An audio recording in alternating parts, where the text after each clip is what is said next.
नमस्कार. नमस्कार. मी Suresh Amte, Salem agro industries Kolhapur प्रतिनिधी. आपले सोबत शेतकरी आहेत, तर त्यांनी स्टार जेल हे सेलम ॲग्रो प्रोडक्ट वापरले. त्यांच्याकडून थोडक्यात माहिती विचारून घेऊ. दादा तुमचं नाव सांगा. विश्वास चौधरी. तुम्ही काय वापरलं होतं सेलम ॲग्रोचं? हे सेलम अग्रोचे स्टार जेल वापरलं होतं. मित्रांनो, हा माझा प्लॉट आहे. जवळपास 4 एकरचं हे क्षेत्र आहे. याच्यामध्ये 2 एकर क्षेत्रामध्ये माझं थोडंसं शेतात पाणी थांबून राहायचं. त्यामुळे 2 एकर क्षेत्रातली कापूस हा पाहिजे तसा वाढत नव्हता तुलनेने बाजूच्या क्षेत्रापेक्षा. तर मग मी एका दिवशी सहज यांच्या आमटेजींकडे गेलो आणि त्यांना सांगितलं की माझा कापूस पाहिजे तसा प्रमाणात वाढ करत नाही, तर काय करावं लागेल.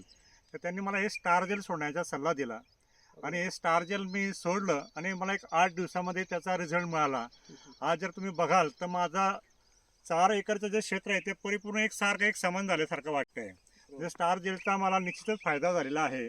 आपल्याकडे पण असा काही प्रॉब्लेम असेल की समजा कापूस वाढत नसेल, एखादी पाणसाळ जागा असेल, पाण्याचा भाग असेल, त्या भागात शेतात पाणी कापूस वाढत नाही, तर स्टार जेल ठिबकमधून सोडायला काही हरकत नाही. आपण एकदा प्रयोग करा, अनुभव घ्या आणि निश्चित तुम्हाला याचा फायदा झाल्याशिवाय दिसणार नाही. फायदा झाल्याशिवाय राहणार नाही. 100% भेटला. 100% मला रिझल्ट मिळाला आहे बरोबर. याचा. मी पहिल्यांदाच सोडला, त्यांचं सांगितल्याप्रमाणे पहिल्यांदा सोडला आणि स्वतः अनुभव घेतला आणि आज त्या प्लॉटमध्ये मी उभा आहे. तर आज सर्व क्षेत्र माझा एक समान दिसत आहे. ओके. धन्यवाद दादा.